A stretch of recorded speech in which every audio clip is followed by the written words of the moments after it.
Beaucoup. Voilà. Dernière rubrique, virage Yasuka Yakin matin de ce vendredi 12 août 2022. Je reçois Monsieur Guilin. Nana Sepelaki. Ndeko Guilin, bandeko ba na Kinshasa, na Libanda ya Kinshasa, partout na etando ike. Limbole la biso mamuke. Ndeko Guilin azalina.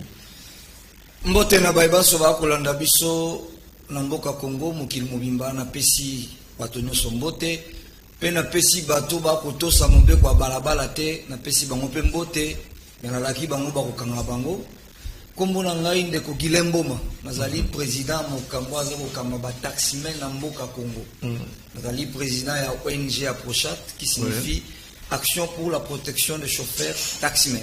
OK. Boyi gola muna kin mata natondi botondi pe na pesi bakinonyo surtout pe na initiative ya kitoko bozwaki matondi na bino diapason likolo musomo usana ngoka lokola sala na mama ko. Merci natondi. Salutations spéciales na mama Congo dans to pesi mbote bisika ozali donc mopanzi sango na ba radio bisika to bandaka penza lokola Ndeko Guilin. Lelo code de la route. Boni vous allez comme on a ville provinciale Kinshasa. Et les autres pas na bino ba chauffeur. Vous ne respectez jamais où les lignes beko yanzela. C'est ce qui fait que tous civils ou les autres civils. Et c'est ma mingi ya koloba na tonga le lopamba te na sepeli na émission. Bolobi bolobila bakinois. C'est que so tuninga boni code de la route na mboka Kinshasa. Ya bosoto ya mabe bato ba kotambola ba nyama elingo lo bato ba ko bika na mboka ya bampofo o ezali ya simbi nzete eko lakisa bato boni ba kotambola donc ezali mabe tozali na tuku libwa na bato ba yebi mobeko bokutu ya balabala tene to na code de la route.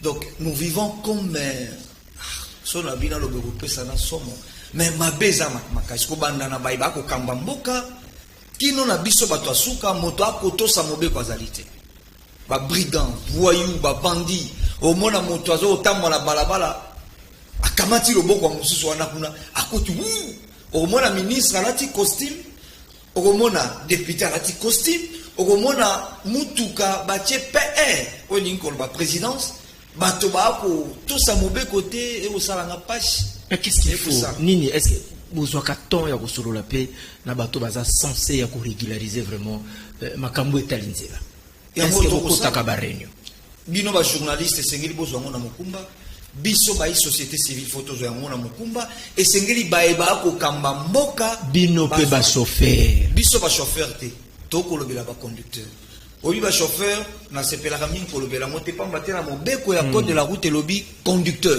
et li ko loba na moto apusu elinko bana bato makolo elinko bana biso batoto kokumba mituka elinko bana batatukutu biso no so ba conducteur biso ba ebanso to ko sala mbeba na makambo etali balaba. Mais à votre niveau maintenant vous les conducteurs arrêt vous respectez kata ezala kapete tokobi ba clignota ezala kapete na mituka ba rétroviseur ezala kapete mususu ekufa ebuka na so okela na dessin c'est total le bio mboka ni bakino balba mboka elengi Ndeko sala pasi nini ekoki kosenga piste de solution vraiment tika na benga obo umbu piste de solution liboso ezali sengeli nzambe asekisa ba député ya Nkondo Mobutu nzambe yo banga makambo te kofi est-ce que na fini mbe to vandi no boy na fini ni na sengi nkolo nzambe ase kwisa ba député ya Mobutu obi pona nini boni mboko bato bakolo ba mboka alima mboka sérieux depuis 1978 kino lelo to na code de la route o ezali renouvelé te ezali na nkoloto ya Nkondo Mobutu so ibona ngo tala bokomona signature ya président Mobutu depuis 78 qu'on a renouvelé code de la route kino lelo yo je mets tout le monde à défi. Au moins, na mutu awo na téléphone na mutu kabolobio mobeko pekisa ngo wapi pamba te po koma mobeko esengeli ba député na biso kobanda na honorable président président de l'Assemblée nationale, bango ba député sengeli ba bandela mobeko wana. Mais c'est les journalistes, c'est tout comme madame de Koïsa. Oyebi ke balabala, omoni balabala to tambola. Ezali ekosala langue, ekosala kitoko ya mboka, ekosala ke bato ba ko tambola, ekosala ke bato ba ko bika. Lelo to ba accident. Lelo to na bato ba ko tambola. Mais tala ndenge mboka ezali. Tala ndenge to ko tambola. Tala ndenge population da ko kufa. Mais ba député na biso ba ko mata butu moyi, ba ko makila bango mbongo butu moyi. Mais ba kipaka. Likamuni ni on a ba député. Mais je dis la vérité, mon frère, c'est mon pays. Je dis c'est mon pays. C'est mon pays. Mon pays, au moins il y a un débat autour de ça, il y a de la route, ça n'a pas si. Comment ça fait-il, depuis 78, qui nous démite, ça a 43 ans. 43 ans, mon frère, aujourd'hui, aux autres, il y a des députés. Il y a un Mbiringa ezoko ute pa ya bango po basala ki mokolo tote po esala que modification quand même ya nina code là yo moko tuni yo moko po pese ya elingo lo bango ne bazala base soki lelo ba voter moboko par exemple babi ko sola na lokolo ya mondele te ezali téléphone soki batia ngo na mobeko soki bakuti chauffeur mo azoko so na lokolo ya mondele bakangieti po eza mobeko soki lelo oyo peut-être encore loba. Yozo imaginer na mboka Congo. Mboka monene. O nzambe apesi biso. Biso ba etozo bazoko kanga biso yo pe bakanga ka pa ba roulage. Na loba yango. Okenda ko futa mbongo wapi. Yo ndongo za boy si oka ba roulage. Ba interpeller ata ba kosa ka bazoko loba ba okatelo note de perception. So mona sika bakenda ko chambongo na banka. Pambate esengeli ba député ba voter mibeko wana ezali mibeko ba voter kango na ba député et le président de la République ne apanzi yango ndeto bolbaka promulguer ati yango et comme sikoyo mise en circulation. Mais pour être un bon conducteur, oui, na ba norme ndeto zo mona na mikili ya libanda bisika esengeli na symbole la code de la route soki ba symbole yango bato ba koti na ba remise à niveau, c'est-à-dire que chauffeur à 207 a koyi ko zalata la ti senglé chauffeur à 207 to taximen yo surtout ko zalata a obelela a ofinga ben jure et sengeli mobeko interpellé na ebiti surtout se comprendre ce gars tozokenda mais lelo na mboka na biso tala conduite à balabala c'est déplorable. Vous comprendre ezali ezo sala passe mona tokene na likambo ya tracasserie voilà ba pression tozo mona limona nenu bino bato ba vraiment na balabala nde tozo mona une image comme ça mais et ça la soni ya mokonzi ya mboka un policier o esengeli ça la fierté enzomboka balobaka na lingala ya mboka ako sala soni ya mboka pa soni ya mokonzi ya mboka pambate biloko boko mona ba image o eza ko sala fierté mboka o na mboka bato sérieux o eza ko sala o mona te ko sala soni comment yoza agent qualifié boni yoza policier oza ko sala oza ko pesa esengeli obongisa langue ya mboka batali policier balobi ça c'est la fierté pour la République démocratique du Congo mais ba ko mona policier o ko bunda na conducteur ba ko mona policier o ko senga mbongo na balabala. Et ça pour ça la soni ya mokonzi na côté na bisope au travail ba conducteur to ça na botocité exact atandamo so qui est le cause conducteur botocité yo zo komona ba catch lelo vous remarquez ce côté na catch lelo t'as la côté levier de vitesse vous aurez remarqué ni so na remarqué ni levier de vitesse il y a so to bi à 207 il y a taxi to ya mutukani po ya 207 ko mona yemo kwa change so na ba taxi bis ba mataka suste et comment chauffeur obeye moko et comment chauffeur moko atia chambre et salon mais chambre et salon tala ba policier pe ba tchaka ngo tala mituka o eza na et pas général garçon ils ont na chambre et salon mundela tchaka ngo ezali ya mabete ezali pona ko sécuriser conducteur peut-être ba to ba yeba ngote. C'est pour sécuriser les conducteurs. C'est pour sécuriser les taximens. Donc, au moment où l'autre a un problème, c'est que conduite na biso ezali et les agents qualifiés. Ce que quand il y a balabala comme on a tous en PP, tous en Oudjana, tous en Mbata, toza na bureau D, toza na PD. Batu wana nyonso bazo koya na secteur ya transport. Ba service wana ezali toke tangane male. PP. Mbata. Bureau D. Ujana. Bureau Laurent Fabrice Bapeksa bango te ba. Bazali. Baza. Ba bureau D. Baza. Toke PP Mbata. Bureau D. Ujana. PD lisusu. Bango pe bango nyonso surtout baza na balabala nyonso les arani. Eza pona koya ko luka ko tracasser pona ko kamata mosolo ya leta. Bande loko msuba luka kate. Soki ba okanga ba conducteur eza te po ba laksa bango malamu. Ya ngwana mutuno tuna kinga wana. Na yeli susu na mutuna mususu. Quand il y a hausse des prix. Je venais de quitter quartier 1 à bord d'un taxi. Le coût c'est 2500. C'est exagéré. Là le ba polele. C'est exagéré. 2500. C'est exagéré. Willery à partir de 13h quartier c'est 2500. Mais na sengio yambanga ba mposo msusu yoya to te kokota commission. Na minute ko ndena nina yana ngana tu na pe na koma na likambo ya commission.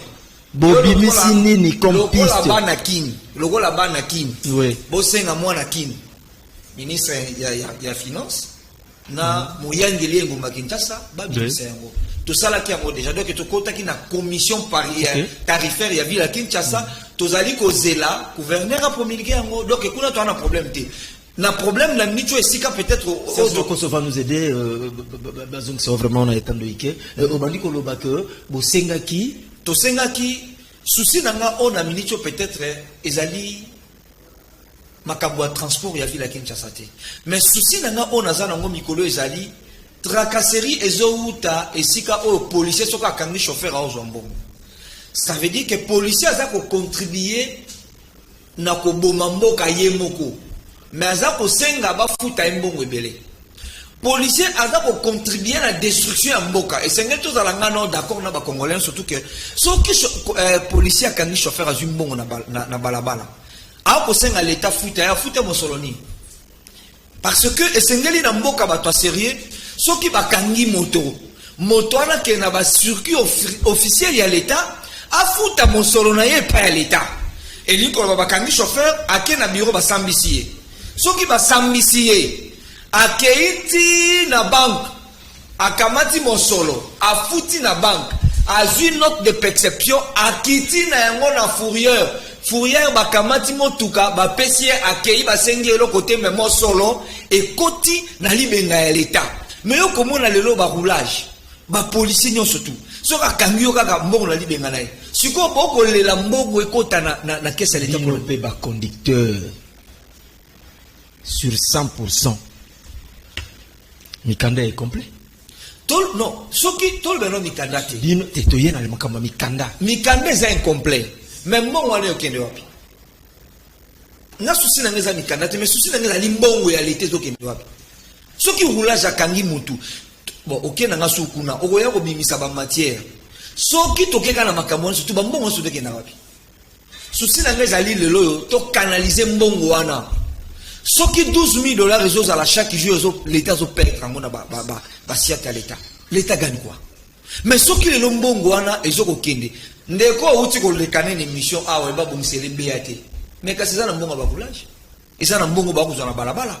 Parce que alobi soko ke na boulevard Lumumba po ba bongisa nzela kolongwa Kinshasa ekoma kino na Kivu esengeli mbongo fonera zwaka yango na mbongo ya transport o ba roulage ba ko kamataka o ba pepe ba ko kamataka o ba ujana ba ko kamataka zoko kota na ba poche na bango l'état za ko bénéficier na ngote yango no monaki ngana kamati opération na lobi futa mbongo na banque na maboko ya policier te.